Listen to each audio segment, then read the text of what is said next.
How's it going, everyone? My name is Buddy Candela, and to my left here is... Dynamite Jared Latchy, at Dynamite Jared on Twitter. Follow me. I need more followers. You can find me at Buddy Candela on Instagram, Twitter, YouTube as well.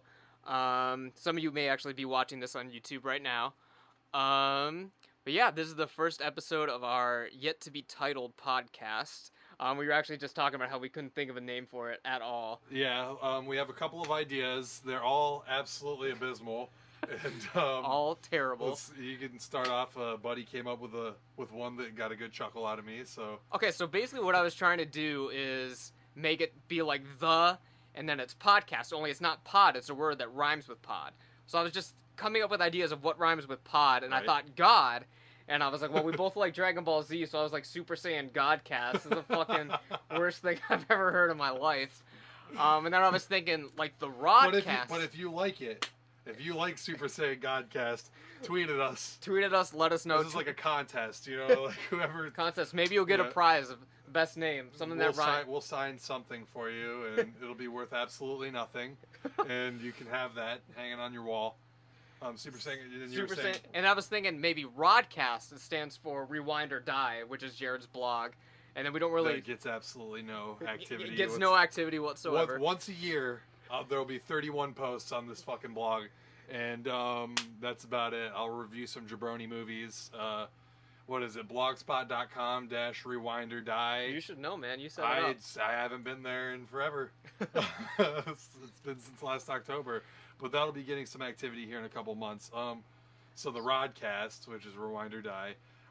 So we reached out to a couple of our friends, and everyone's completely stumped because we have absolutely no, so there's no specific topic that we talk about. We're going to talk about a bunch of stuff. All sorts of nerdy stuff. So wrestling, video games, movies, TV shows. Basically whatever we feel like, man. Pokemon. Music.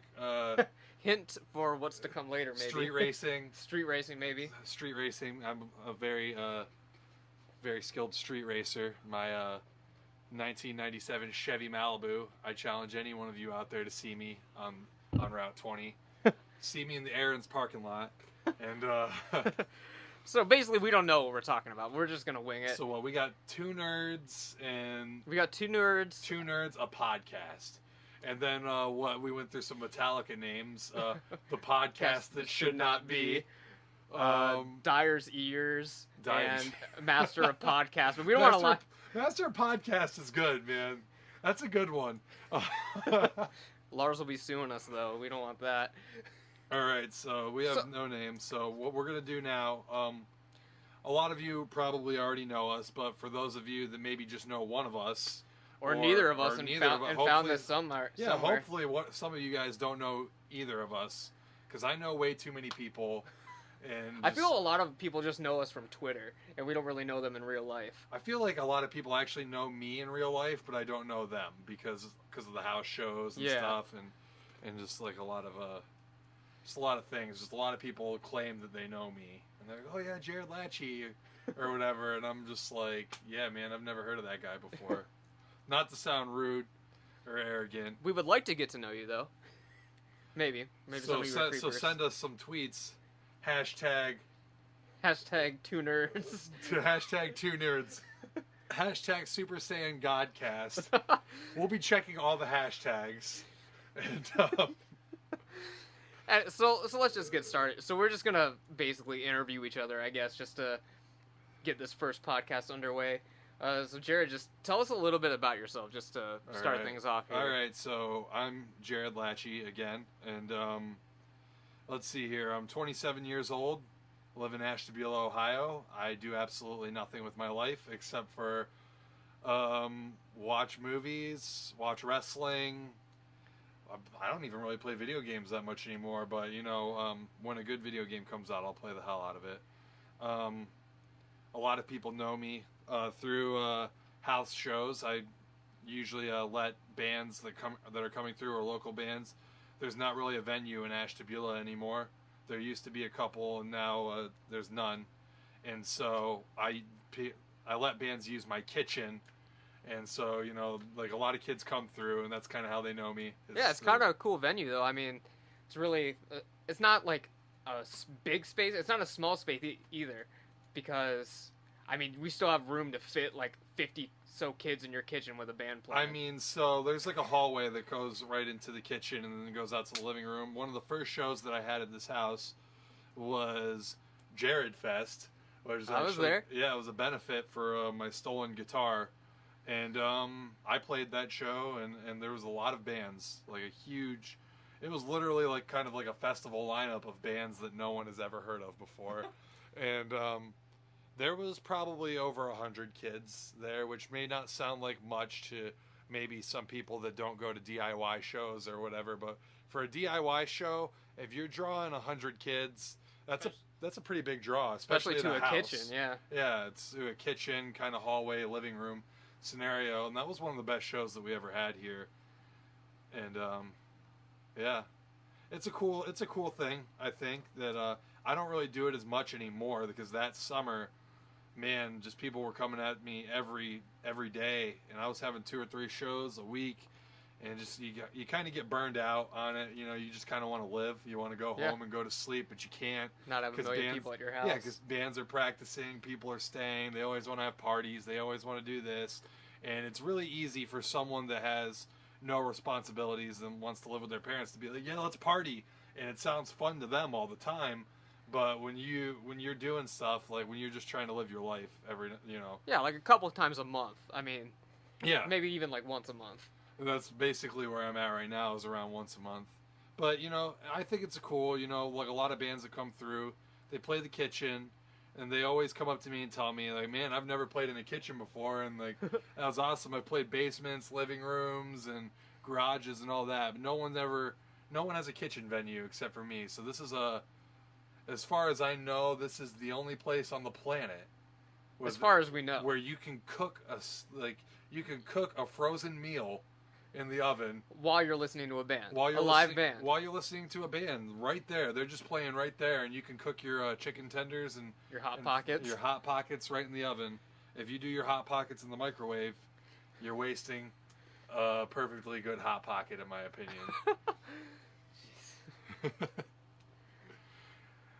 So yeah. So that's all about Jared. I mean, I don't know if that's all about me, but I mean, you know. Well, we got some more questions. Coming yes. up. Maybe. Well, are you going to ask me any questions, or is this all about you? This is all about me. Let me tell you something, man. I am the Hulk Hogan of podcasting. You know, I have complete creative control, and I'm going over. Going over? Dynamite Jared lays down for no man. So that's about all I have to say about that. So, all right. So, buddy, let's see here. Tell us about yourself, man. Well, my name is Buddy Candela, as you may have heard. If you are just if you just joined us in the middle now, my name is Buddy Candela. if you just walked into a room and one of your buddies is listening to this god awful podcast, you just walked in your room, your stepdad is passed out drunk with this podcast. So you're catching us in the middle here, once again. And now, if you're just now walking in again, I'm Jared Latchy, and you are... Buddy Candela. I am 24 years old. Recently just moved back to Ashtabula. I've been out of the area for about 6 years. Just came back. I went to Kent State for a while. Yeah, I'm sorry about it, too. Well, basically, what I do in my spare time is I make films. I've been on a lot of different projects. I've been on 3 different things just this summer already. Last summer I directed an independent film with one of my good friends. Coming out soon. Maybe we'll have to do a podcast for the release of that. Just talk about that. Yeah, I mean we've both seen it. Well, I made it. We're pretty short on ideas, so I mean we definitely should do a podcast for the release of that movie. I know that it has a lot of big fans. I saw some 5-star ratings on Letterboxd. Besides me, are there a couple? Did you rate your own movie 5 stars? Oh, I had to. For real? Oh my god, I gave it probably 2.5, 3. I'm a brutally honest critic on Letterboxd, and our friend Morgan actually texted me after I rated your movie because she had rated it 5 stars. she was being awful generous, buddy. Well, yeah.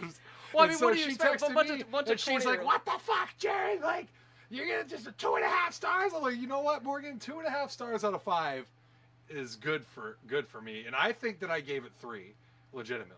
I mean, you got to put in perspective. I mean, we put our heart and souls in that movie, but I mean, still, we're a bunch of 20-year-olds just running around. We don't really know what we're doing. It was good. I liked it. I enjoyed the movie, and you know what I mean. It was a romantic comedy, and tell me about the movie. Just go ahead. Well, all right. Well, Unlucky. Basically, tell them about the movie. Okay, I fucking know about this movie. Oh already. yeah. So Unlucky. Basically, at its core, it's a comedy, but it encompasses so many different just things. I sort of think of it as just sort of a hodgepodge of a bunch of shit.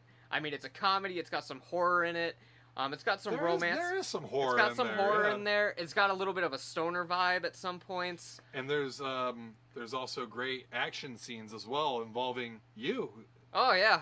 For those of you that don't know, I'm in this movie as well. But yeah, if you want to know more about Unlucky, let us know. We might talk about it in the future. But yeah, it was a good experience, and I look forward to getting it released, and hopefully making some more movies. So it was a really fun movie. I enjoyed watching it, and I gave it.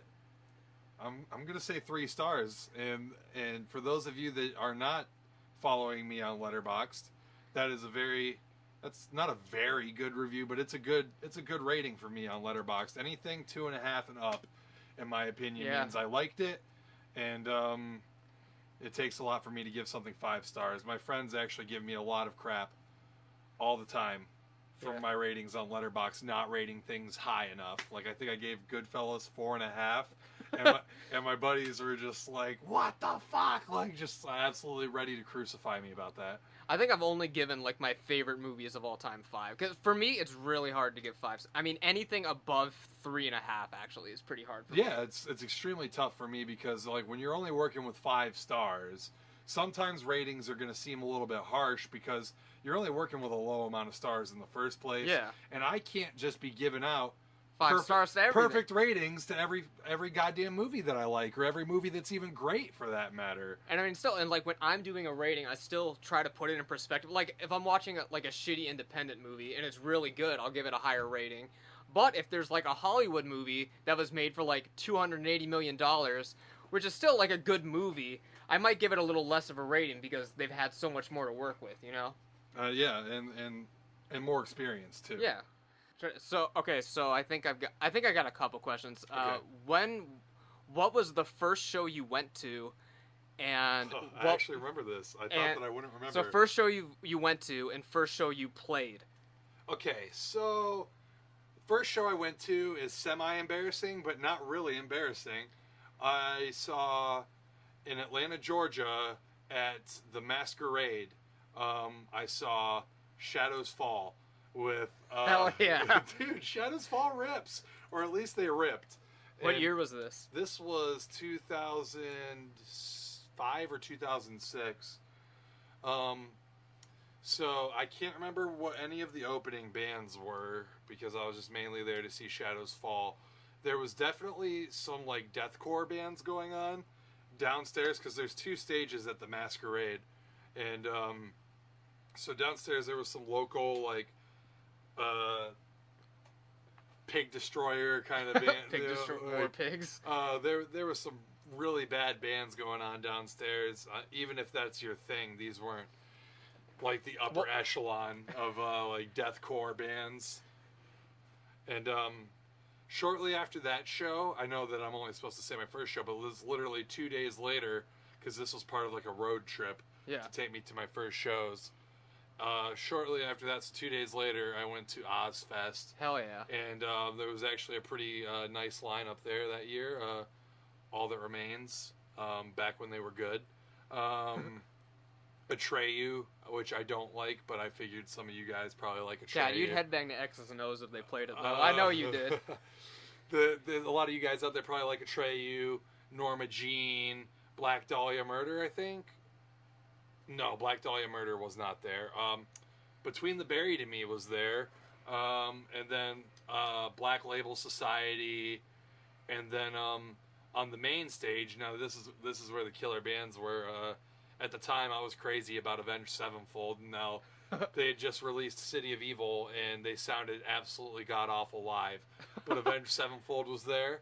Avenged Sevenfold, Disturbed, who Hell actually, yeah. Disturbed actually killed it. Did they drop some plates on your ass? I don't know. I don't think that they dropped any plates, but they definitely got down with the sickness. And that was right around the time that 10,000 Fists was released. So they played that song, and honestly, that was a kind of a heavy record. And let's see here. And then now here's the killer. The headliner was not Ozzy this year. He was only on select dates. The headliner at the Ozfest I went to was System of a Down, and they absolutely ruled. That was like probably still one of the best sets I've ever seen, and I was watching it from a damn lawn like 300 yards away, right, or whatever.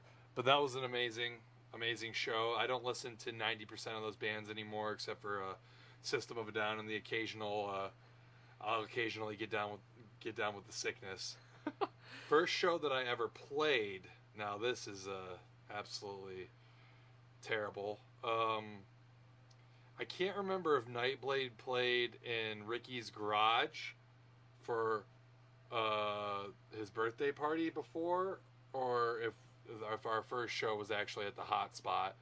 I'm gonna say that odds are that it was at the Hot Spot at Geneva on the Lake, which is a building that is an arcade, and then behind the arcade there's like a door that leads, you can go past the arcade, and there's like a giant theater with like a huge stage that would only, and like a ton of standing room. Like this would be a great venue, except for two components, is that the acoustics in there were absolute garbage. Like you couldn't hear a damn thing in the crowd. It all sounded like ass.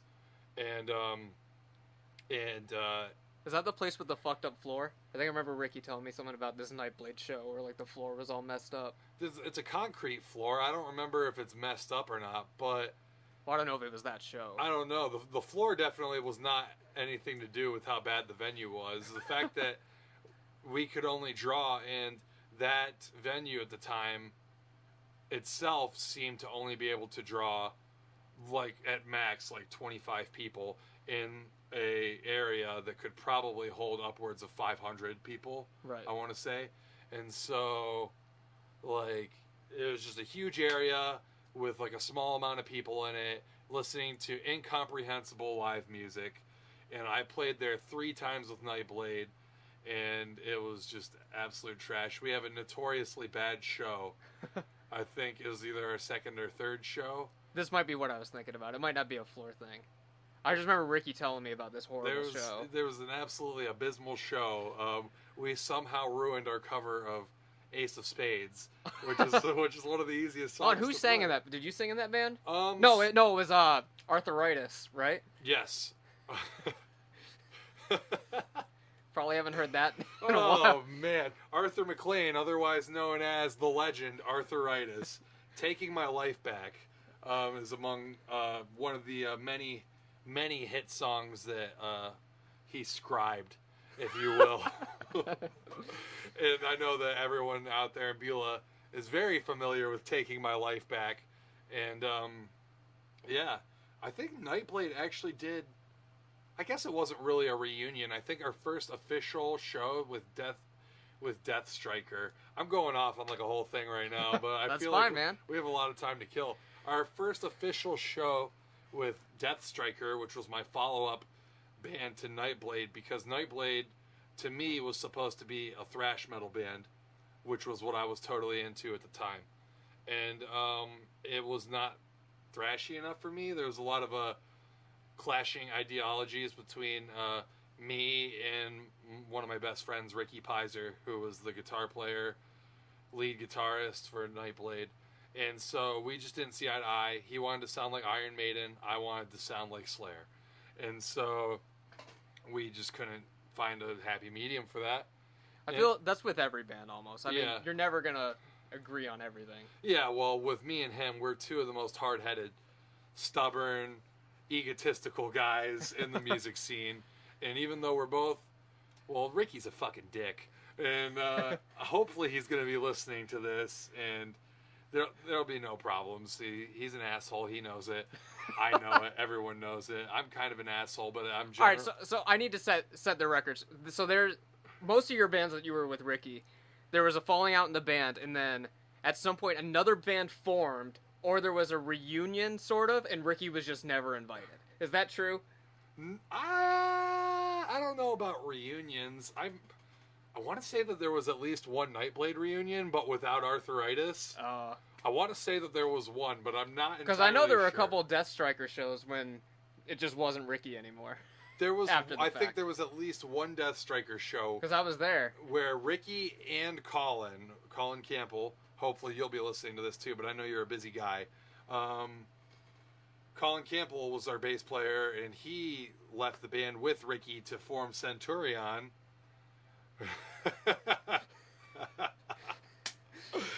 Oh shit! They formed Centurion. This is a Beulah metal music scene history, and Beulah never had the greatest metal music scene. I would like to take credit and say that up until now, because some of the newer bands that started off as hardcore bands, kind of like Cringe, Wasted Blood's broken up now, Homewrecker, all these bands kind of started off as metal bands, but I mean as hardcore punk kind of like hardcore punk, hardcore metallic hardcore, whatever you want to say. They're all just metal bands now. So the Beulah music scene now has some pretty good extreme metal, but at the time that these bands were forming, I want to say during Nightblade's time, all the bands were like pop punk or like jazz experimentation or something, or metalcore. A lot of metalcore bands back then, or just kind of new metalish bands, like bands that were kind of ripping off Mushroom Head a lot. You still have those. Which is the pride and joy of Northeast Ohio music, is Mushroom Head. So I want to say that so Colin left, and we got Josh Dean to replace him on bass, and I tried to take over the vocal duties of Death Striker. We did a house show, and at Ryan Zachar's house, and it was just, man, our set was terrible. We covered Fascist Pig by Suicidal Tendencies. Played the fastest version of what's that one song you guys had? You played it super fast because Ricky never wanted to do it that fast. What's it called? Torture Chamber? No, the Never-Ending Nightmare? No, wasn't Thrash State Destroy? Because I wrote that song. It was the other. It was the other song. It was it Conformity? I don't know if we still played Conformity. I feel like Ricky kind of said when he left the band that he didn't want me playing any of the songs that he wrote, and I may or may not have respected that at the time. I think it was Conformity because I think you guys did it super fast. I don't remember this. By the way, this was like 2007, folks. This is like 2009, 2010 actually, but I don't know if it was. I feel like I might have played Conformity even if Ricky asked me not to, or maybe I asked him if I could play it and he might have said okay, but I feel like I might have played it because we were running out of songs for our set, and that was a really easy song to play and a really easy song to sing and play, which I've not, still to this day, not fully mastered.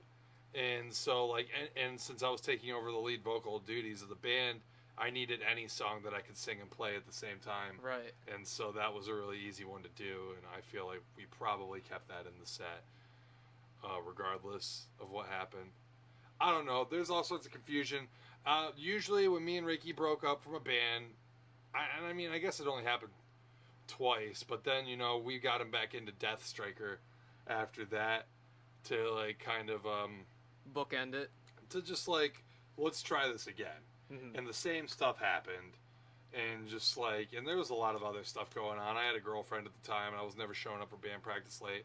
Look, this isn't an episode of Behind the Music, so yeah, I've been in a lot of bands, ranging from metal to hardcore to pop punk to kind of like an emo grungy band, and just, I've been in some bands. You've been in some bands. I've been in Tell some me bands. about some of your bands that you've been in since we're on the topic here. So the first band that I was really in, the first real band that actually like went out and played shows and stuff was called Knuckles Up. And I don't really know what you would call it. I mean, it was kind of like metalcore at the time, but at the time it's more like the metal that people are doing now. Like it's riffy, but like we obviously weren't as good. I considered it hardcore. You considered it hardcore? I considered it hardcore because you guys had the X's. You were we were straight edge. Yeah, you were Xing up, and I feel like you're probably. No, I don't know all the guys that well. I know that Brandon is not anymore. Not. I think I'm still the lone straight edger. The lone straight edger. Yeah. But yeah, Knuckles Up was fun while it lasted. Again, we had some falling outs creatively. But yeah, I think that band was around for about a year. Besides that, I played with a couple pop punk bands here and there.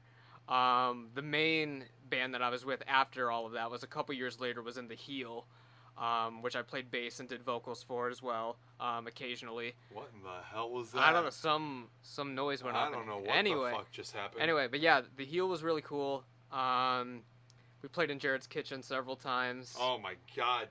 You fucking guys played in my kitchen so many fucking times. And I don't think I watched you, but maybe like, what in God's name is really we may or may not be we may or may not be getting abducted by aliens right now. Yeah, I don't know what's going on. There's some sort of strange beeping in the background, and I'm sure you probably can't hear it. Yeah, I'm sure it's not coming through. There it is again. Anyways, we're just gonna have to power through the beeping. We're gonna have to power through. But anyway, so yeah, I've been in some bands, some good experiences, some not so good experiences. Haven't been in a band for about a year or so, a little bit more. But yeah, I'd like to start playing some music again at some point. Let's start another band, buddy. I've been trying to get back. Is this what's happening? Right? I think we're gonna start a band. We're gonna drop the podcast and start a band. Fuck the fucking podcast. We're just gonna start a band. Like, we needed some sort of creative platform. We thought we'd give this a shot. This episode is terrible, and but now we're just gonna start a terrible band instead. Well, I know what that beeping was. That was your phone. That was my phone. One of my many females. One of the many? One of the many females. Really just trying to get me to scoop her up here later.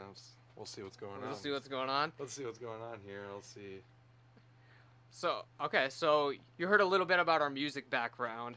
And hopefully you guys were kind of interested in that. If you're in any way, shape, or form interested in DIY music or just the local Beulah scene, or maybe even just kind of hearing about us. Hearing about us. I don't know, but that's that. Hopefully we won't talk about that too much. Unless you guys want us to. I mean, let us know. Hashtag 2nerds. Hashtag Super Saiyan Godcast. Let us know. We are checking all the hashtags. All the hashtags. And we're hoping to have some musical guests actually on. Maybe not to play, but to interview. Yeah. There's definitely. I feel like we're definitely going to be bringing some local musicians onto the show. A lot of people out there that are listening to this are probably very familiar with Homewrecker. I'm going to try and get. I could probably get literally every member of Home. I could get all the Homewreckers in here on a podcast, including Spas, and that would actually probably be a really interesting interview. That'd probably be an interesting episode. That'd be an interesting interview for anyone that is interested in the history of Beulah Hardcore or the history of just Homewrecker or just friends with those guys. They had a very interesting falling out, and Spas is no longer in the band. Everything's cool now. Yeah. But, there was some tension. There was some tension and some drama there for a second. So I feel like that'd be an interesting interview. I'll get in contact with some of those guys. But it's good that everything is all worked out. Yeah, that's great. But yeah, I do have one more question for Jared, I think. I've only asked you one question. All right, well, ask me. But I'm so into myself. You're so into yourself. I'm so into myself that I could just talk about. Well, maybe I should. I might be able to save this one for a little bit later then, because it touches part with one of our topics that we'll be discussing later. Oh. So I'll save it. Oh. I think I'll save it. Complex question here. It's not complex. It ties into something later. Okay. Let me see. So why don't you ask me one or two more questions, then we'll move on. Yeah, we'll try and move on because we can't just talk about ourselves. We can't just talk about ourselves. Nobody cares about us, even though we're both very interesting people. So let's see here. I have not thought of any questions for you, but I will try to think of some. How about this? Are you willing to talk about your name? My name?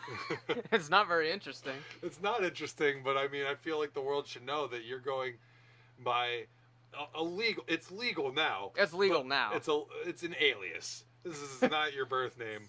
I'm hiding from the law, actually. So, basically, my entire life, I've gone as Buddy. Everyone's called me. Where did that come from? Like, where did Buddy come from? So such a general term. So originally, my parents were going to name me Buddy, and at the last minute, they decided not to because they felt it worked better as a nickname. I believe. I don't really know the full story about it. A nickname that seemingly does not tie in whatsoever. Well, it's my grandpa. To your birth name. It was my grandpa's nickname. Okay. So they were gonna name. What was your grandpa's birth name? Steve. Okay. So, but his nickname all through life was Buddy. So they were going to name me Buddy after him, but decided to keep Buddy as a nickname, so they named me Anthony, and then always called me Buddy. I just can't see you as an Anthony. No one can. It's weird. It's really weird. So I went my whole life never being called Anthony, and then when I turned 18, my parents asked me if I wanted to change my name. And so it took me a little bit to do it because it's kind of a long process to change your name if you're not getting married, because they're asking like why the hell you would want to change your name. And so yeah, my name is now legally Buddy. So so here's another uninteresting question involving your name. So were you listed as Buddy in school, or was it still Anthony? Well, on the attendance list, like on like the class rosters and stuff, like it would always say Anthony because that was my legal name. But everyone knew me as Buddy, so the teachers even knew that was my name before I was in their class. Are you in the yearbook as Buddy? Some of them, yes. Some of them, no. My senior yearbook. Maybe. I feel like you are. I might be. I feel like I might have noticed by now. I might be. Because my dad was my principal for a while, so everyone kind of knew that my name was Buddy. Here's an interesting question. So, maybe not an interesting question. Tell me about movies. How did you get into movies? What's your first memories of just being like, wow, this is awesome. This is what I want to do. This is what I want to do. So I've always made movies ever since I was a little kid. If you've ever seen the Cinemassacre video, Cinemassacre 200, where he talks about how he was making videos when he was a little kid, that was basically me. Shout out to James Rolfe. Shout out to James Rolfe. Huge influence on my life. Huge influence on Buddy. He's a huge influence on the nothing that I've done, but the things that I've thought about doing. But this one, I finally got off my ass and done it, and he is a huge influence on me, even in doing this podcast. So yeah. Shout out to James Rolfe. If you've never heard of him, go check him his out. stuff out. Cinemassacre.com. He's got hilarious videos where he reviews video games. Movies, just everything.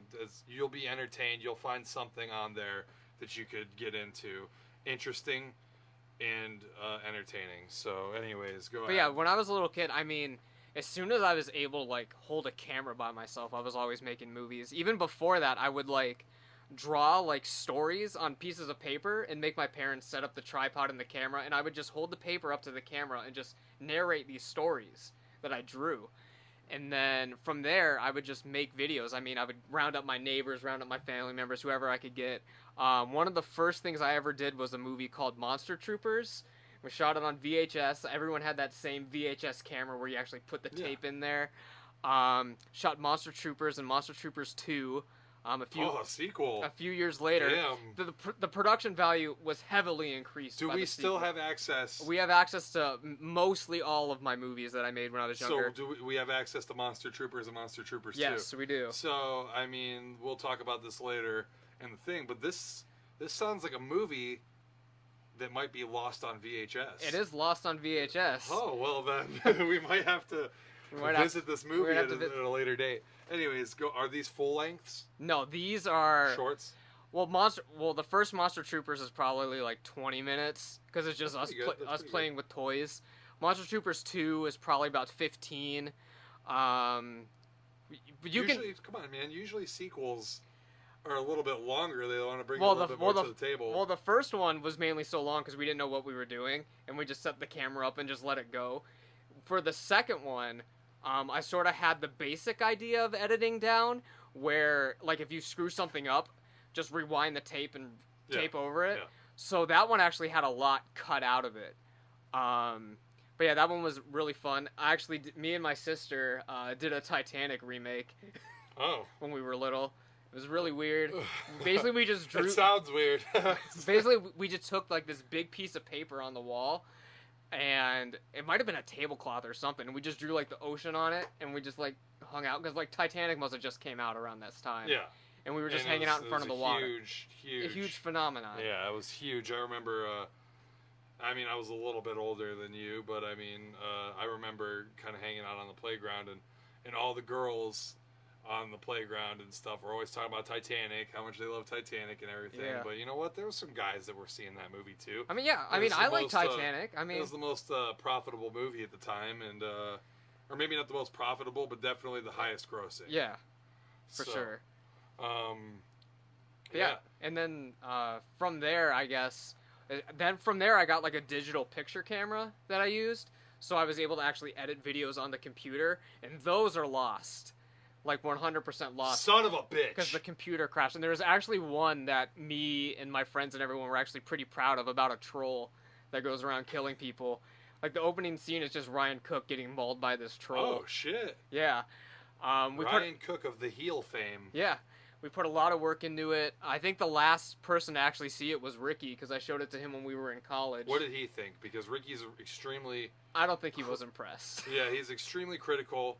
I'd like to have Ricky on the show sometime. Just so he can complain the whole time. Just so he can complain or whine about It's too hot in this room. Too fucking hot. Like, we'll probably have Ricky. Maybe Ricky will be a recurring character on the show. If you're listening, if you're interested, we could get you in here. Ricky's got a wealth of knowledge of video games, and he could be a good guy to have on here to kind of talk about some retro video games, or maybe even some modern ones. I'm not sure. Because he's more of a gamer than us. Because he is. I used to be right there with him. But nowadays, I've just taken on too many hobbies, and he's really just kind of focused in. He's very passionate about gaming, and that's much cool, like man. We're passionate about movies. Yeah. More so. Yeah. What was the first movie, though? What was the first movie, like full length, that really, not that you made, not that I made, but that really just kind of, because like me too, like I don't talk about it that much because I'm not really actively pursuing a film career right now, even though I want to. When I was younger, my parents couldn't get the damn camera out of my hand. And maybe I wasn't always shooting a movie. I shot some movies. I think I shot like a Western or something once. I shot a couple Westerns. I've never even been into Westerns, but I found a bandana and a cowboy hat, so I was like, I'm about to shoot a goddamn Western. One of my Westerns was actually pretty interesting. Like, now, I watched it recently, and it was fucking terrible. But what I wanted to do is I wanted to do stop motion. So what I did is I just set up a bunch of toys. You hit record for a second. Yeah. And like back then I was like, this is so fucking cool. I watched it like 6 months ago. It was the worst fucking thing ever. It sounds like the best thing ever. And Ganondorf was the main villain. Sounds like it's lost on VHS. Lost on VHS. For sure. We may have to take a look at that. But I was I was trying to write scripts when I was little. I was writing Godzilla films like crazy. I was shooting movies. I was doing weather reports on camera and stuff, and just I love being in front of the camera. I love controlling the camera. I love writing stories, even though my biggest flaw is that I don't seem to have the patience to really sit down and write a fucking story. Right. But yeah, I could tell you right now that when I was little, the first movies that just really grabbed me and like I really remember watching is RoboCop and Terminator 2. Yeah. And actually even Terminator 1 back then, but like I more so remember Terminator 1 for the PG-13 sex scene. Even though that's a rated R film, the sex scene in that it's very tame. Very tame, very PG-13. And actually, that film for like the first 8 or 9 years of my life had a very profound influence on how I viewed sex, because it was just like that was just Kyle Reese and Sarah Connor are just kind of bumping around and making out under a blanket, and they're both naked, but like you don't really see anything. So basically, I just thought sex was laying down with someone naked and just kissing them a lot. I had no idea about the penetration or any of that weird shit. But so yeah, I remember that those 3 movies right there had a profound influence on my childhood, and those were the movies that really were just like, dude, I love movies. Yeah. And like those, and then I got into like Godzilla and stuff, and Godzilla was just basically my entire childhood. So what to you was like the first movie that you can remember that was really just like, holy shit? Well, I guess Titanic, because that was the first one I tried to replicate. Interesting. Obviously I had to see some sort of monster movie around that time, otherwise Monster Troopers wouldn't have existed. Yeah, your film debut. So I've probably like, I remember watching Ultraman as a kid, and like Power Rangers and stuff like that. Yeah, of course. So like, obviously, like giant monsters attacking towns and shit like that. So some like kind of like a kaiju deal. Before you even discovered Godzilla, I want to say. Yeah, before Godzilla. Yeah. But the first thing that was like, these are the type of movies I want to make, is me and my brother were really, really into horror movies when I was in junior high and stuff like that. We still have like all the Halloween movies. Yeah. All stuff like that. I remember we would watch those over and over again. And basically, some of my dreams as like a filmmaker is I want to make a movie in the style of an 80s slasher, and a movie in the style of a movie from the 30s or the 40s. Okay. And just replicate that style. I would love to make or work on an 80s slasher, because that is my absolute favorite subgenre or genre. I was a late bloomer when it came to horror films. I was actually petrified of them as a child. My earliest memories of horror films was really just like seeing Jason or Freddy, and like just being like terrified. What was the first horror movie you've seen? The first horror movie that I watched in its entirety was Leprechaun. The first one? The first Leprechaun, and that was the first one where I was really just like, that's not that scary. I can do this. And then we watched Jason Goes to Hell right after that, and that fucking just scared me right back into my fucking, so those terrified me. The first horror movie that I really loved was Halloween 2, because I was just kind of going through the channels, and I was probably 15 or 16 by this time. Halloween 2, at least in my opinion, is really underrated, because a lot of people think just the first one's good. The second one's good. Listen, man, you're talking to one of the biggest fucking Halloween fans out there. I'm talking back in high school, I used to just every day, it didn't matter except for Halloween 3, which, look, it's its own movie, and that's fantastic. So a lot of people hate on it for not having Michael Myers, and so respect to Halloween 3. At the time, I was more into the character of Michael Myers, so I did not have an appreciation for Halloween 3.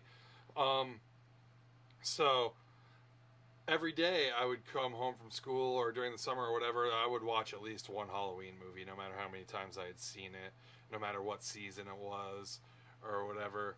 I was all about it. So I saw Halloween 2 on AMC Monster Madness, and for some reason I just stopped.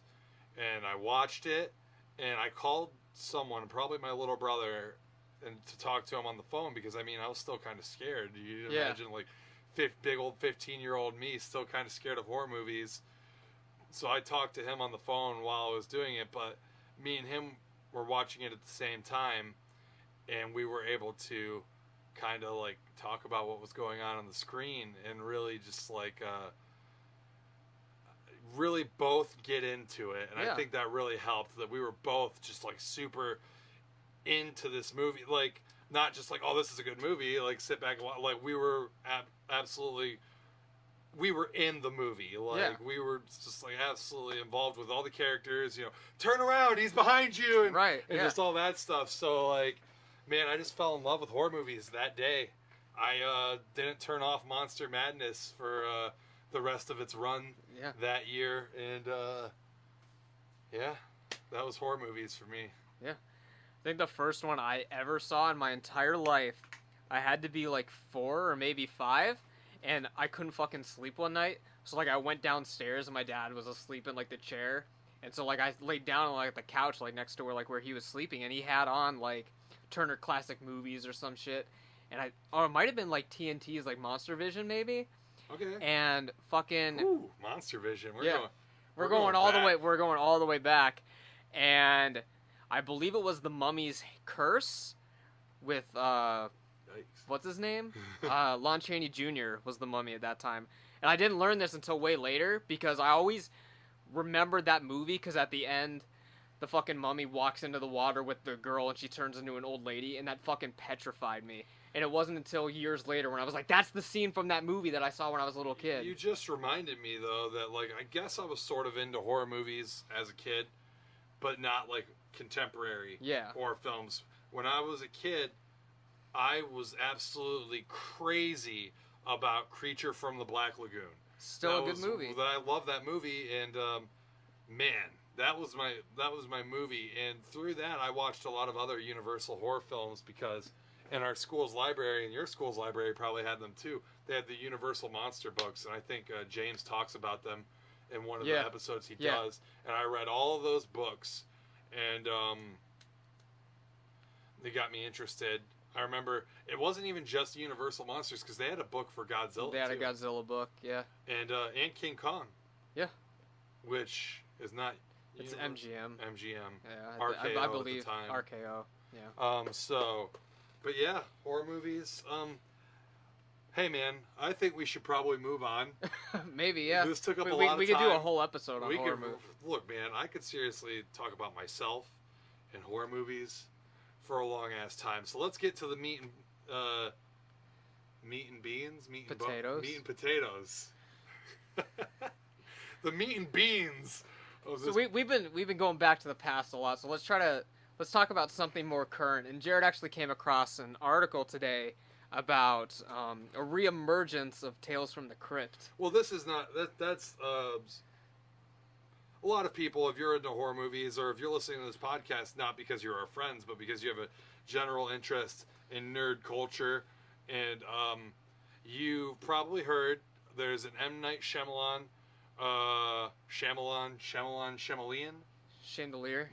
M. Night Chandelier helmed reboot of Tales from the Crypt, coming out on TBS, TNT. I'm not sure what actual network it's going to be on. There was some news about it earlier today, or maybe 2 days ago, that about the format of the show, and it's going to involve, what was it? They're going to do like a short, like a half-hour, like anthology episode. But then the rest ties together. And then there's going to be like a continuity, like an hour-long continuity, like an actual series storyline episode, as well as several shorts. So right now it's looking at almost 2 hours an episode, potentially. That's a lot of content, and they're trying to take up an entire block with it. And because the article said it's going to change the way television's made. Yeah, and I don't really know if that's true. That's really a head full, and they were saying, so like a lot of the shorts are going to be fan produced. Well, they want to do fan produced shorts, and they said they have to do some negotiating with the Writers Guild and everything. I don't know what that's all about. I'm assuming that writers not getting jobs on these shorts and stuff. But, yeah, they want to do, like, some sort of fan fiction kind of deal. It's just, that's a lot to take in. I feel like you'd be sitting there watching TV. And this show is off to a bad start, in my opinion, anyways, as they've said, and I'm not sure if they've retconned this yet or not. I don't know if retcon is the right term for all you comic book nerds out there. I'm not sure if they've made this right with the fan base yet or not. But no Crypt Keeper. No Crypt Keeper. I heard that as well. No Crypt Keeper, and come on, man. M. Night Chandelier at the helm. This guy has just, in my opinion... Because the last series he did tanked, didn't it? That Wayward Pines or whatever? Man, I don't even know. It's like, you tell... Where I'm at right now is you tell me, you say M. Night Chandelier, and I say... Not interested. Not interested. You know... Because they weren't even going to put his name on it, I think. So what has he got? He's got The Sixth Sense? The Sixth Sense is the big one. And Signs? no matter who you Signs? Was he on Signs? He was Signs, he did Unbreakable, and then you get into, like, the shitty ones. Like okay, so you have those 3 movies, and then possible career resurgence earlier he did with The Visit, which I did not care for. I thought it was decent. I mean, I definitely think it could have been a lot better, but it's not the worst found footage movie I've seen. I'm just generally, I'm not a big fan of found footage movies. I am. I'm a huge fan of found footage films. I'm the first 3 Paranormal Activity films. Love. I love Cloverfield. I've not seen Cloverfield. Oh man, surprisingly, Cloverfield was fun. And Blair Witch, obviously. I'm not a huge fan of Blair Witch. I did not like Blair Witch when I saw it. I saw it many years ago, and I didn't like it then. I like Paranormal Activity. I like the first 3. I thought. It really goes down the shitter after the first 3. I thought 4 was shitty. Like, I think I might. 4's got to be the worst one.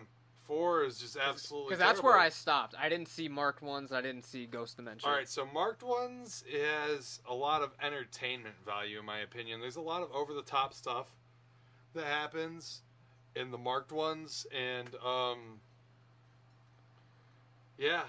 so like there's like a scene at the end where they're getting chased by the little coven of witches or whatever, and the main character dude is like blowing them away with a shotgun. Jesus Christ. It's pretty funny. There's some hilarious things, but also, and when you're bringing a horrid amount of CGI into your found footage film, it takes me out.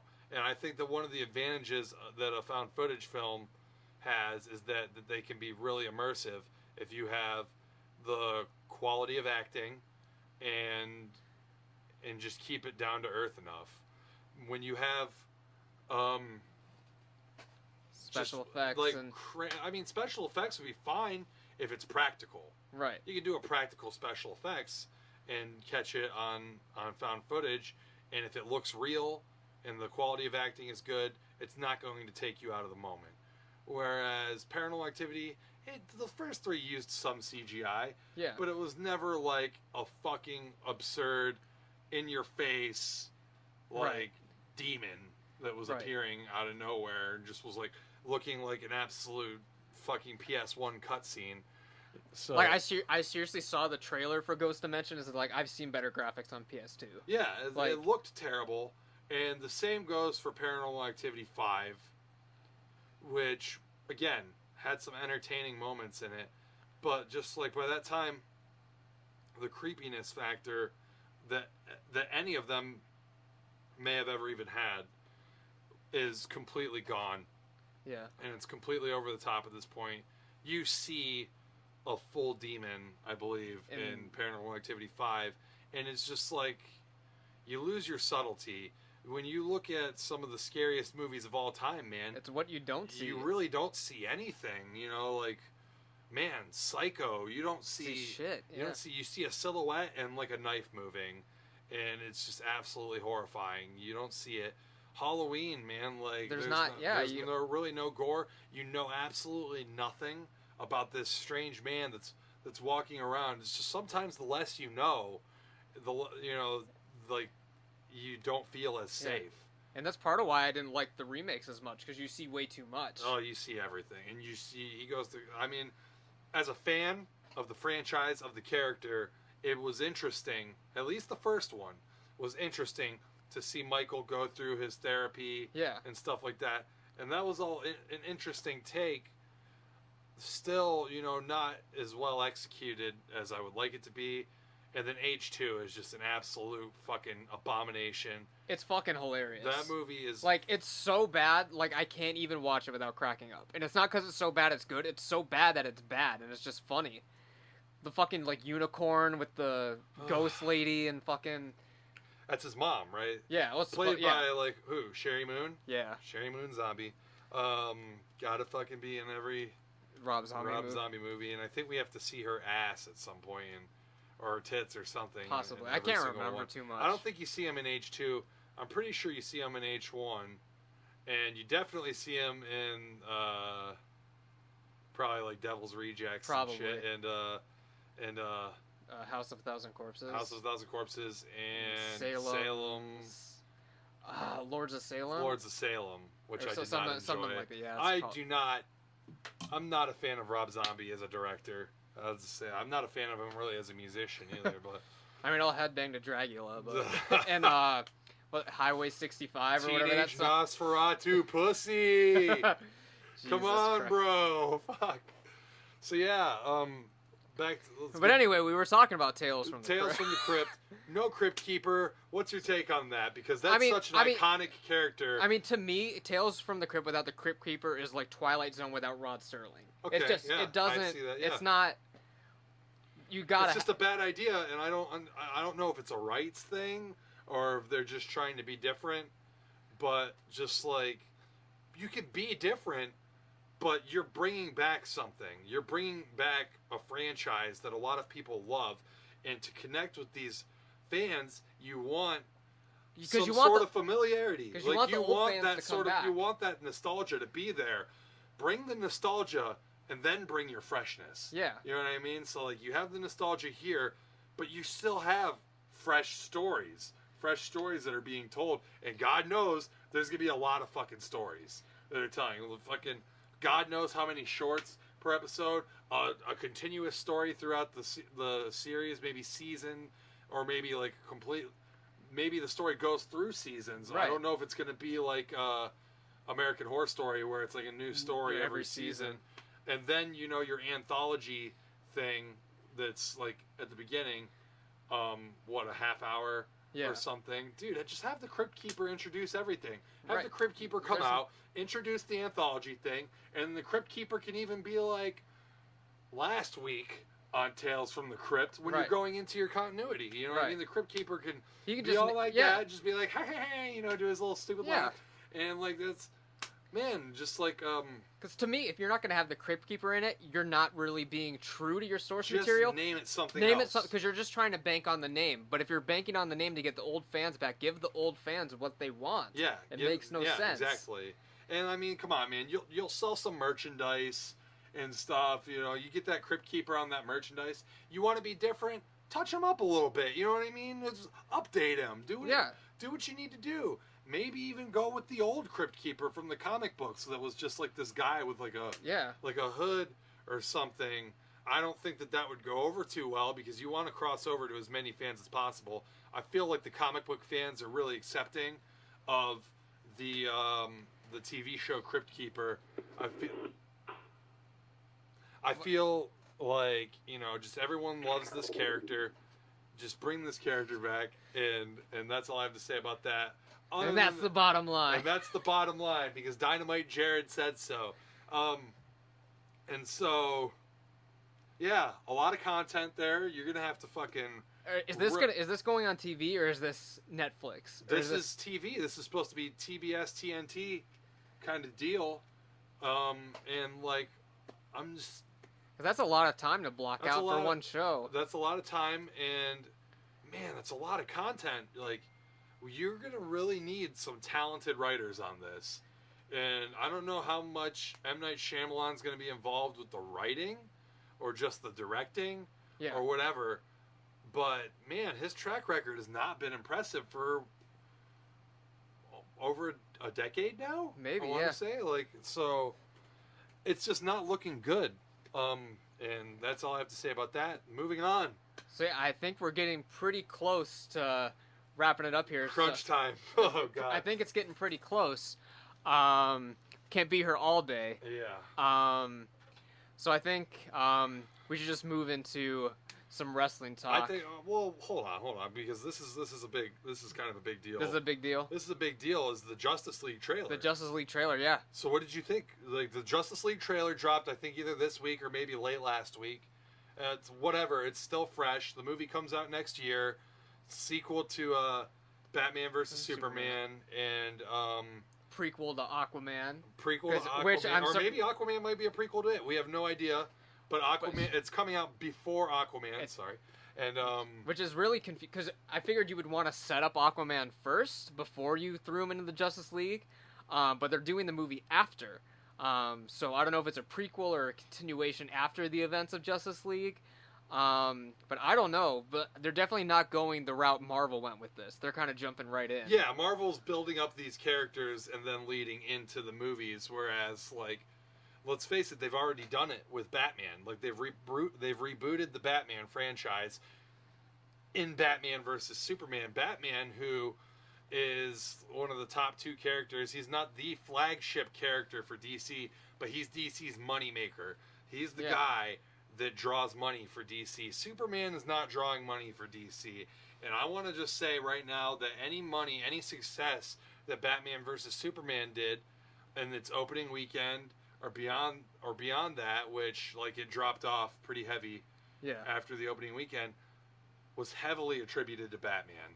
People are excited to see Batman again in the movies, and they want to see Ben Affleck's take, which I thought he did a fantastic job, regardless of what people's thoughts on the movie is. I enjoyed the movie.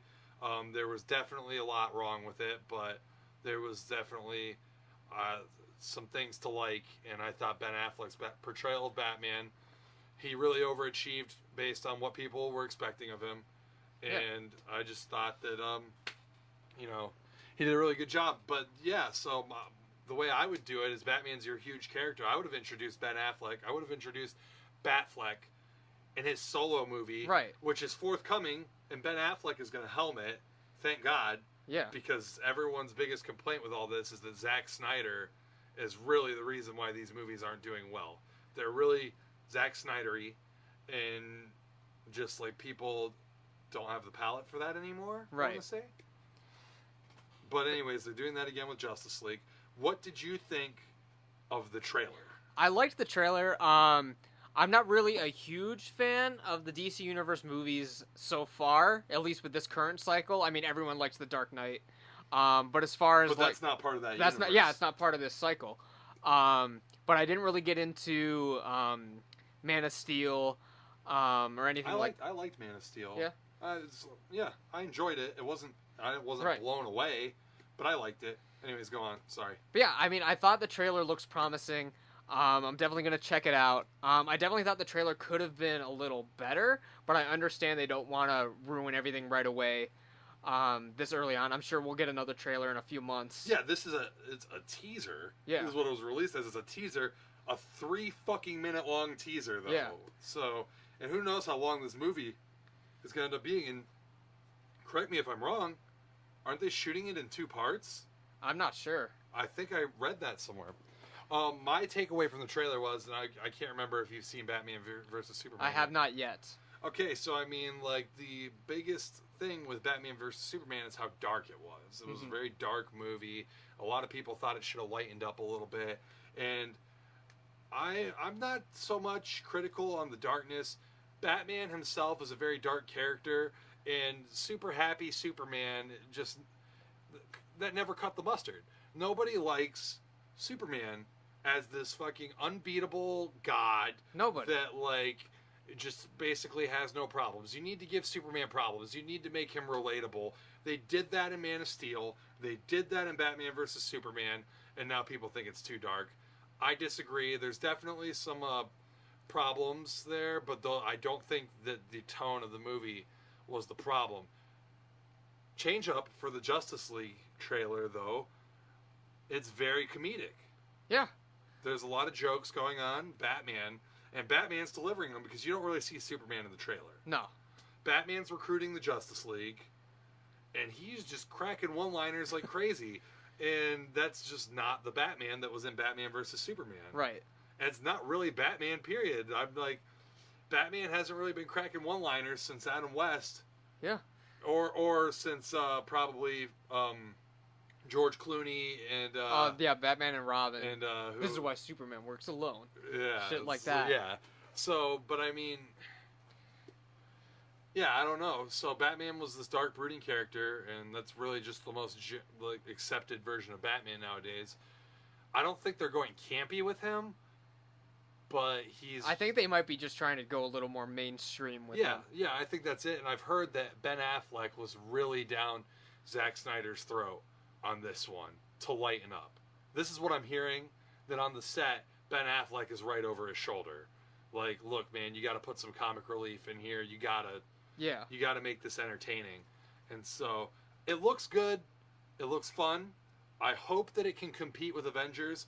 I'm not a huge fan of the Avengers. I'm not a fan of any of the Marvel movies, really. I like Guardians of the Galaxy, but as far as like the cinematic universe with all the ones that tie in, I'm not so much a fan of those. I'm a fan, but I've really fallen off on keeping up with these movies because I was very disappointed in Avengers.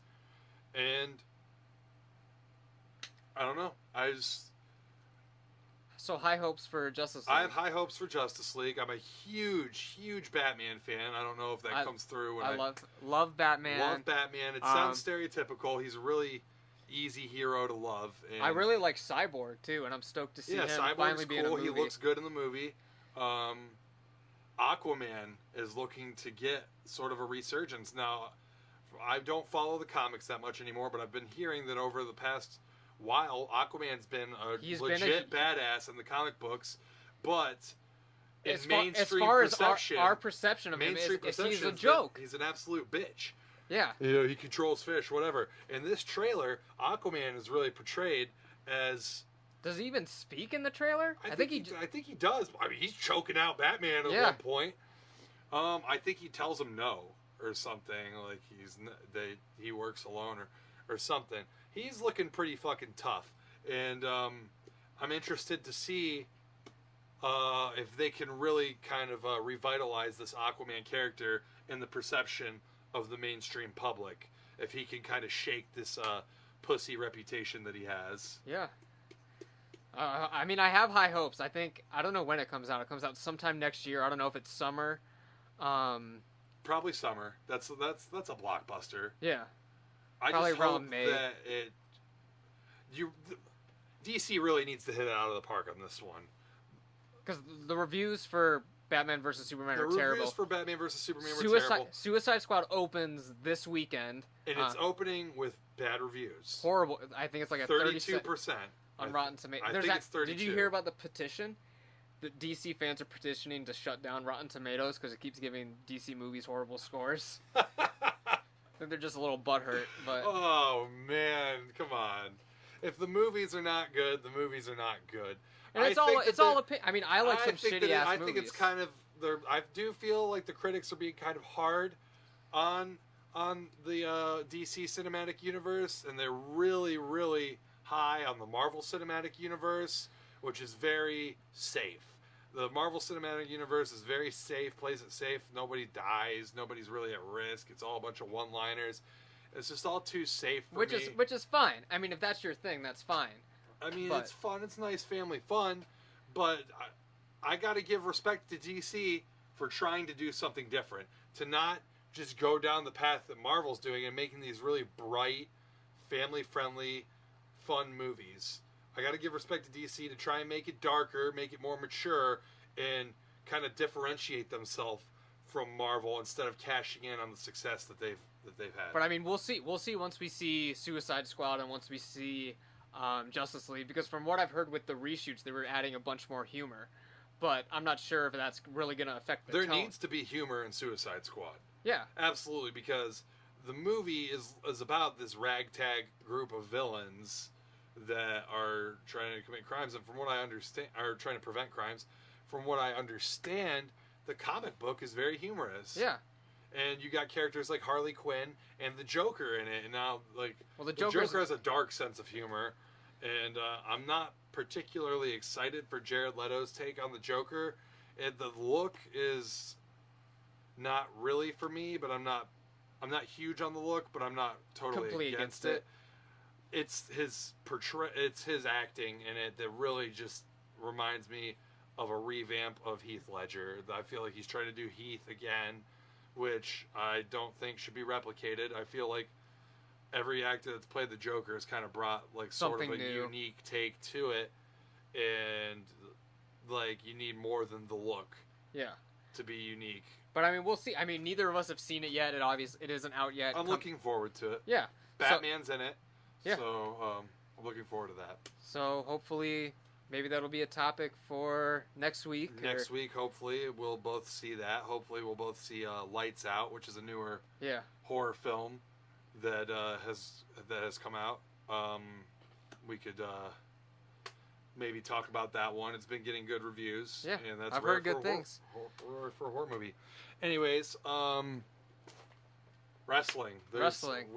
Me and Buddy are both huge wrestling marks, and we'd like to.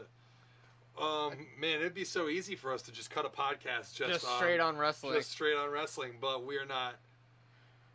We'll try to Nobody would listen to that. Nobody would be like, "Oh, these two idiots." Idiots. I mean, because you could watch Talk is Jericho, you could listen to Stone Cold, but who's gonna listen to the fucking dudes in your garage? I mean, you got the Ross Report, Ring Rust Radio, who doesn't have wrestlers in it, but these are like wrestling journalists. Like they're able to get interviews with fucking Roman Reigns and shit like that. So we'll try to keep it brief on the wrestling, but still, it's something we need to talk. It's just who we are. There's a lot of wrestling fans out there still, and I feel like some of them will get into this, and we put this kind of near the end, so that the people that just wanted to hear about other nerd things are kind of like there's the meat and potatoes of the podcast. There's our opinions on it. Hopefully, you guys enjoyed it. Here's some wrestling stuff. Wrestling fans can stick around, hear our opinions on what's going on in the WWE world right now, because there's too many products to follow. Right. And I can't keep track of them all. I can barely keep track of everything going on in WWE because I'm a growing man and I have job. I have job. You have job. And basically the main thing that I think we need to address with this podcast is a little bit of the brand split and the new title that they are unveiling as the WWE Universal title. Jared, just real quick, what are your basic thoughts about this new title? The title, hopefully it looks cool, man, because it doesn't sound cool. It sounds absolutely stupid. So what am I supposed to believe here, that either Seth Rollins or Finn Balor, who's receiving a tremendous opportunity on the main roster, and I'm super happy for him because I've been following him through NXT, and I heard kind of about him when he was coming to NXT, when he was Fergal Devitt, Prince Devitt, whatever. His reputation preceded him, and I'm a huge fan of his work. I'm really happy that he's getting this monster push right off the bat. He beat Roman Reigns. He beat Roman Reigns clean, and part of me does believe that maybe Roman Reigns is kind of getting the shaft because of his wellness policy violation. Well, there's no doubt about it. There's no doubt in my mind it's because of the wellness policy. And just the fact that people don't like him. And they've been... no one cared about that before. But no one cared about it before. But I was hoping that Roman would go to whatever show that my boys weren't going to. I was hoping that I could get, like, Seth, Kevin Owens, Zayn, maybe even Ambrose, all these guys away from Roman Reigns. And whatever show they would put Roman Reigns on, this is the one I would have to avoid. But now he's on Raw. I guess someone's got to get heat from me. Look, man, I try to be very unbiased when it comes to analyzing wrestling. I would love for Roman Reigns to work. I want every character to do the best. I want every character to be compelling. I want every character to get over and put on great matches and be part of great programs with each other. I want the product to thrive. But Roman Reigns has just not been making a connection with the fans in the right way. He's made a connection. It's a very negative connection, and that would be fantastic. If he was a heel. If he was a heel, WWE seems very dead set on keeping him on the babyface path. At They least seem for now. to think that he can get over in the John Cena way, which, hey man, I'll give WWE props. I used to think John Cena was not over. You come out, you have half the crowd booing you, you have half the crowd cheering you. John Cena's not over. Man, after Roman Reigns, John Cena. After I've been watching a lot of John Cena's work, especially over the past couple of years now, man, I have nothing bad to say about John Cena. He's won me over. He's over in my book. I think he's over with the adult males. Everyone respects him. Nobody really wants him to go away, and every time he comes back, he gets a monster pop. Yeah. Everyone's glad to see him again. Regardless of if you boo him, I guess it really is what WWE said. I hate to say it, but WWE said it. You know, like everybody wants to pay. Like people have fun booing John Cena, but nobody wants him to go away. Everybody respects him. Yeah, regardless if you like him or you dislike him, you respect him. Yeah, and I used to dislike him a lot. I'm a huge John Cena fan now, especially after his run with the U.S. title recently with the Open Challenge, where this guy was putting on like fantastic matches with almost everybody on the roster every week. Yeah. And I thought that after that, and I mean, he's proven it before that he can have fantastic matches with a lot of people. He's proven to people many times that he can wrestle. So I thought he proved to a lot of people, like, look, I'm a great wrestler. And, like, you have to respect it. You can't chant, you can't wrestle at me anymore. I don't think it's been happening as much. No, not really. So, yeah, brand split, Universal title. Okay, so here's my main thing with the Universal title. It's called the Universal title, which, in my mind, makes me think that they're trying to put it above the World title. But it sounds stupid. But the universe is undoubtedly bigger than the World. Well, it's for the WWE universe. But the casual fan might not know that. And say, for example... So the way I look at it is... fucking king of the universe.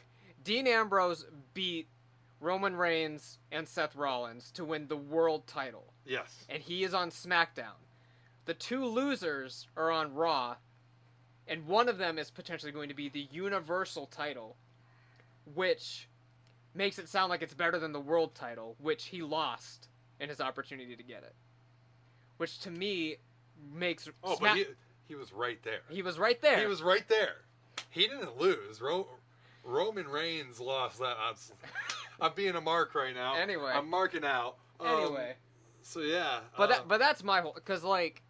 They want to make SmackDown on the same level as Raw. But if you're going to make the title sound more prestigious than the title that's on SmackDown, and on top of that give SmackDown a worse roster, you're still making it sound like the B show. That SmackDown roster is very light. I don't like it.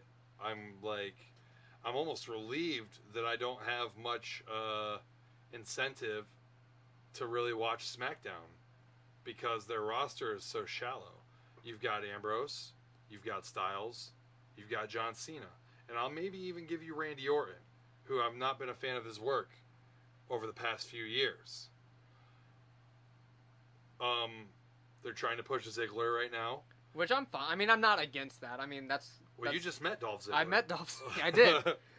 So you are very biased. Yeah, he's a cool dude, so... You're very biased in this Dolph Ziggler push thing. I'm fine with it. I think Dolph Ziggler is a tremendous talent. I think that he definitely has deserved a push for a long time. But they've been so hot and cold with this guy.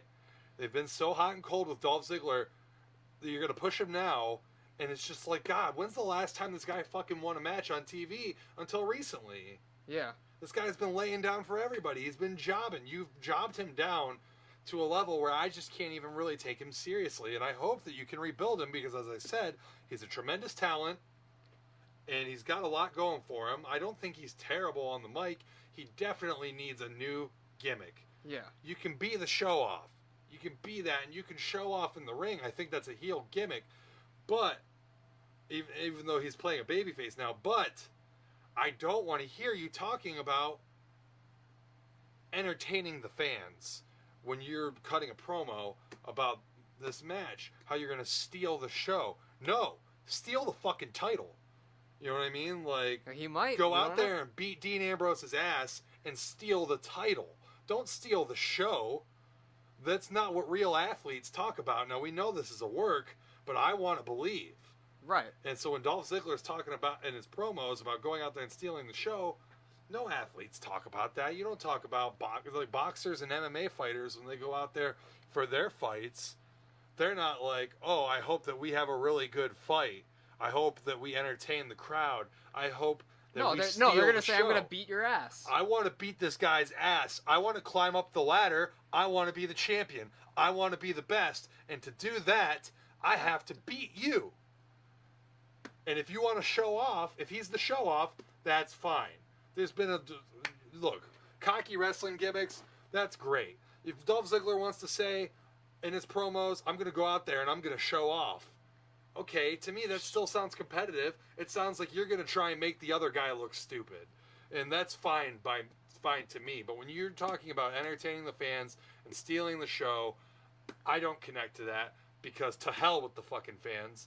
And I mean, I realize that he's a babyface, right? But he's also a competitor. You can respect the fans. You don't have to do that. You don't have to, like, fucking... And if you're putting on a good match, you shouldn't have to say you're entertaining the fans. Because that's what you're doing. Play to win. Play to fucking win. That's all I'm asking his character to do. That's all I'm asking any character to do is play to win. I want to see more urgency from the announce team. Like, I mean, this is going off on like a whole tangent about the like I said, we could do a whole podcast on wrestling. The entire product right now. Just like how the announce team needs to emphasize the importance of winning and losing. How the competitors need to show a sense of urgency in the ring. They really need to try to win. And you know, not just be like next week, like, oh, everything's fine. I lost last week, you know, but I'm still just happy to be here. Right. No. You know what I mean? I feel like the only guys that are doing this right, that are selling wins and losses, is like... Cena. Maybe Cena. Kevin Owens, I want to say. You know, at least with his feud with Sami Zayn, like those guys really seemed like they hated each other. They wanted to really put each other down. Yeah. Let's see. And then stuff with the world title. You know, like sometimes, you know, you sell that pretty well. You know, like guy comes up short on the world title. He's not happy about it, obviously. And it's like, I don't know. But the SmackDown roster is very, very shallow. And I have not been following that product right now because I just... Well, it's only like, what, two episodes in, I think? 3 guys there. I just have no interest. And the Raw roster is stacked. It's stacked. They have Finn Balor, Seth Rollins, Kevin Owens, Sami Zayn, Cesaro. You're just stacked with workers on that roster. And I'm probably forgetting a ton. Yeah. And they're bringing the goddamn cruiserweight division to there. And I'm not sure if that's everyone that's going to be in the CWC that they're doing right now, which has been a fantastic product. But if that's the case, if you're getting Kota Ibushi, freaking Brian Kendrick,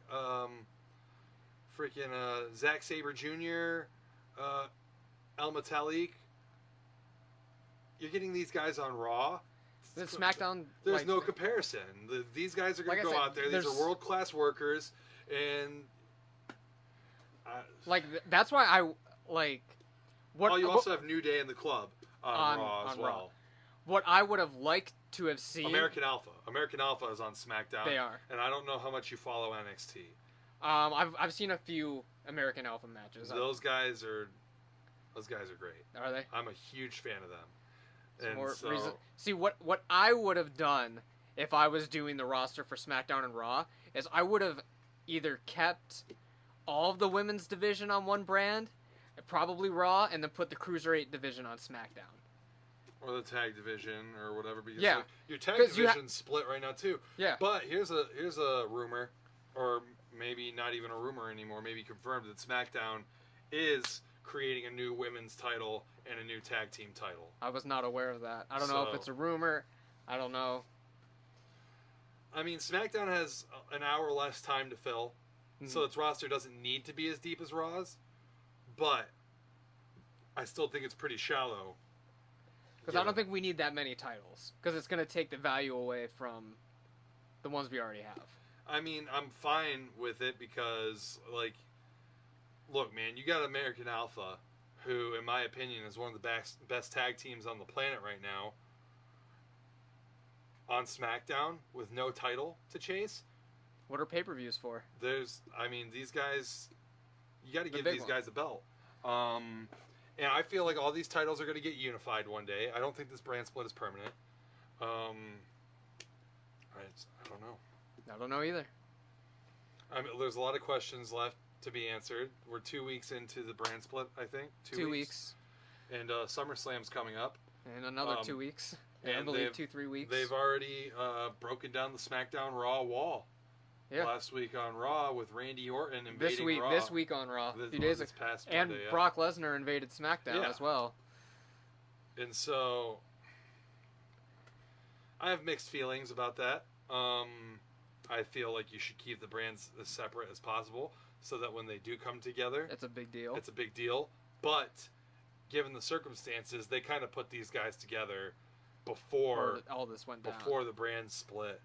I don't know. How do you think they did with Lesnar on Monday, considering the controversy lately with the drug test failing? How do you feel about it? I don't know. I thought that they did a pretty good job on Raw. I thought he was still over with that wrestling audience. All I know is the crowd was not into Paul Heyman as much as they usually were. I thought when they were hyping him up. I thought they were into him. They popped huge when they saw him backstage, and I thought they popped huge when he was in the ring. I think they booed him a little bit when he said a couple of things, but I mean, that's what he does. Like, he's a heel. I mean, Brock Lesnar is kind of like more of a tweener. But, like, Heyman's always going to be a heel. Yeah. So, I don't know. I thought that the promo was good. I just don't know. I think, and some people don't know, it's a sensitive subject.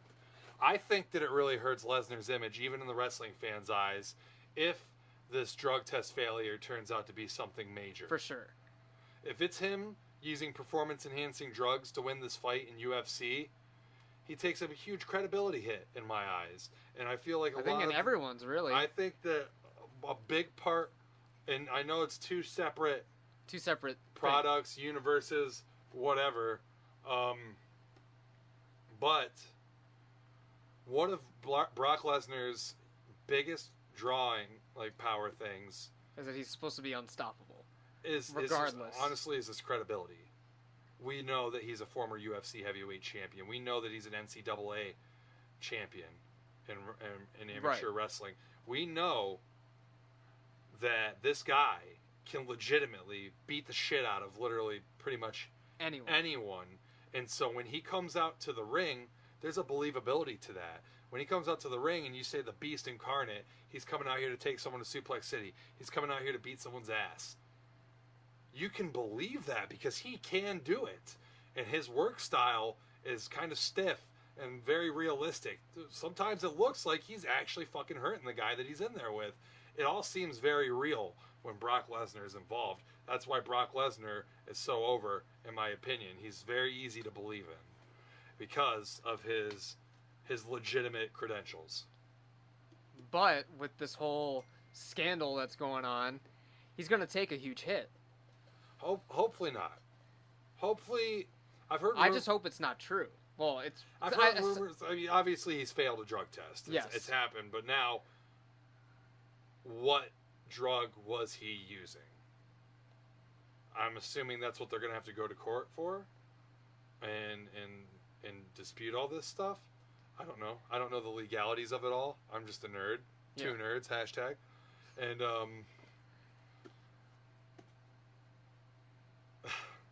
I don't know.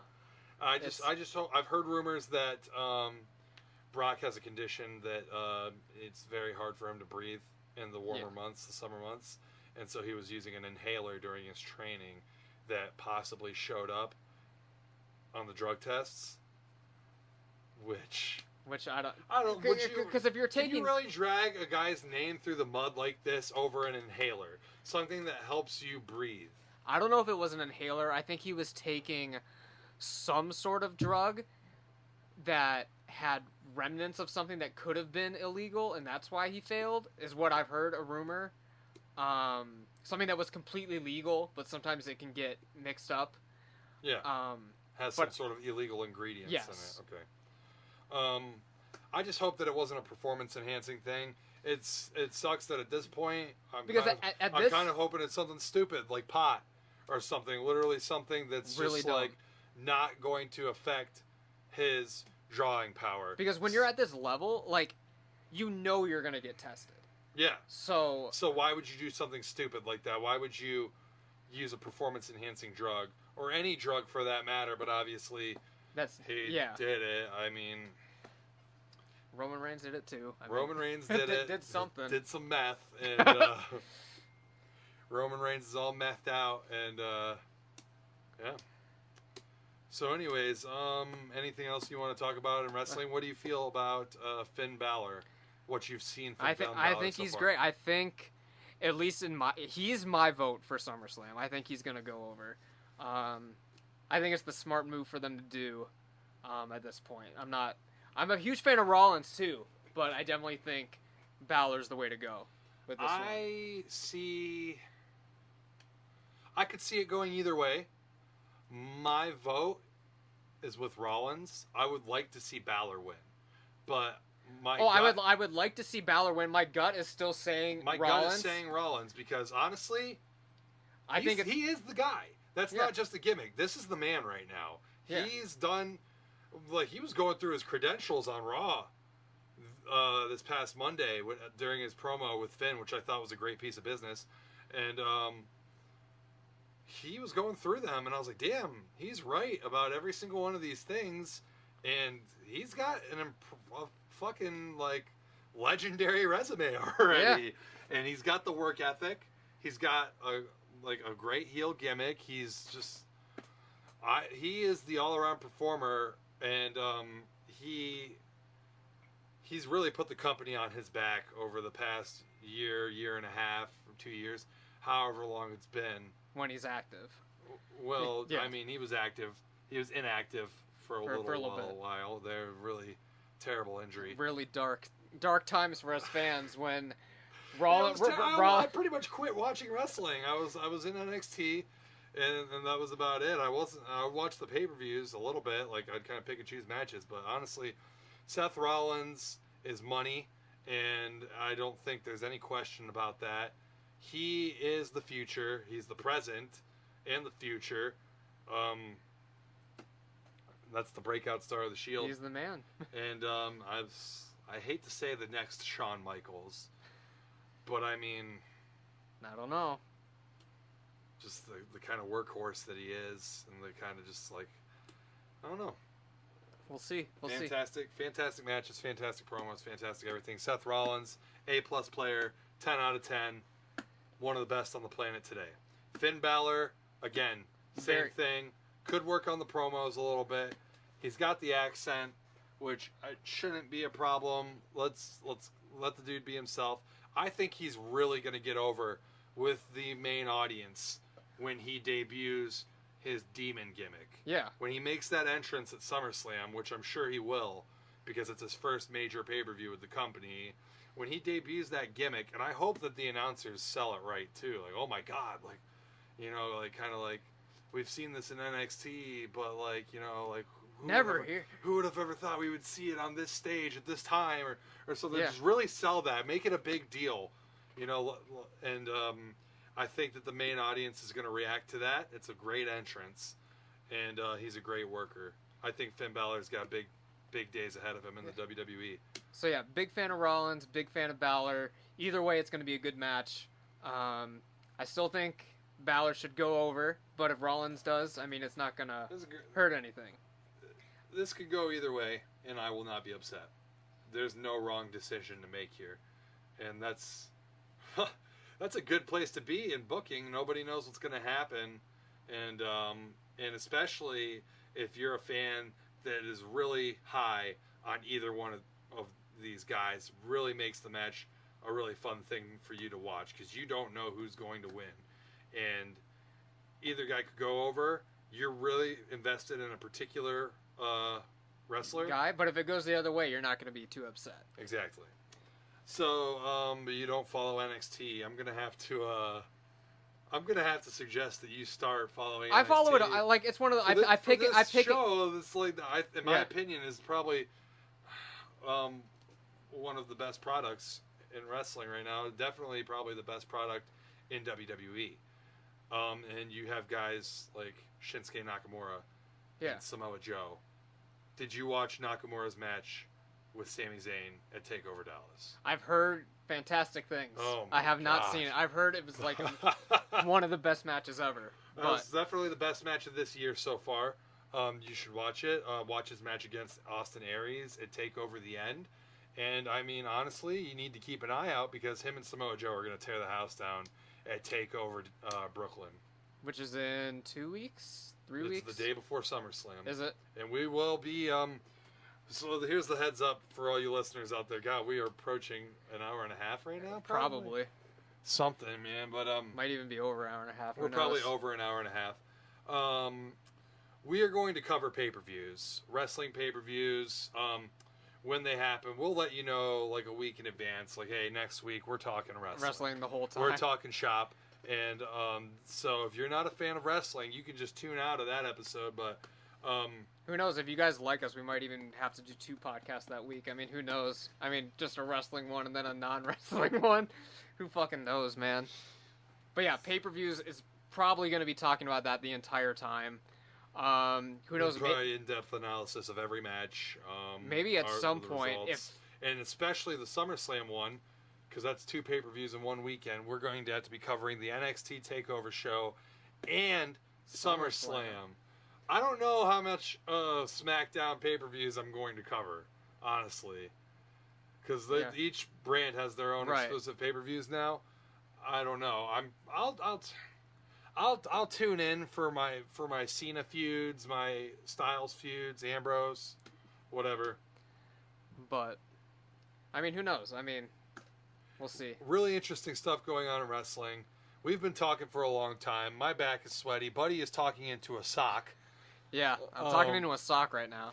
This whole time. So this is our untitled Super Saiyan Godcast with 2 nerds in it, and yeah, let us know what you think. Hopefully you guys enjoyed it. Hopefully we did a pretty good job. Hopefully you're still listening. I think we could have been a little bit funnier, but I think that it's the first. I mean, we gotta warm up. I mean, this is just the first one. Look, man, we have absolutely no podcast experience. Yeah. Well, I've been on one before, but you've been on. I've been on a guest on one. But right. So, all right. We'll see. So next week, what do we got on the table for next week? Hopefully some DC stuff. Suicide Squad. Lights Out. Mm-hmm. There's talk of a Star Wars television show that we were supposed to talk about this week. Mm-hmm. But we really just... We talked a lot. We're very talkative. And that bodes well for podcasting, I think. I mean, that's why you're here, to listen to people talk. So probably a little more wrestling if anything cool happens this week. We don't know what's going to happen on Raw and SmackDown this upcoming week. We're going to sign off for this week. All right, guys. We'll catch you guys next time. Hope you enjoyed listening. Follow us on Twitter, Instagram, YouTube, all that good stuff. And yeah, we'll catch you later.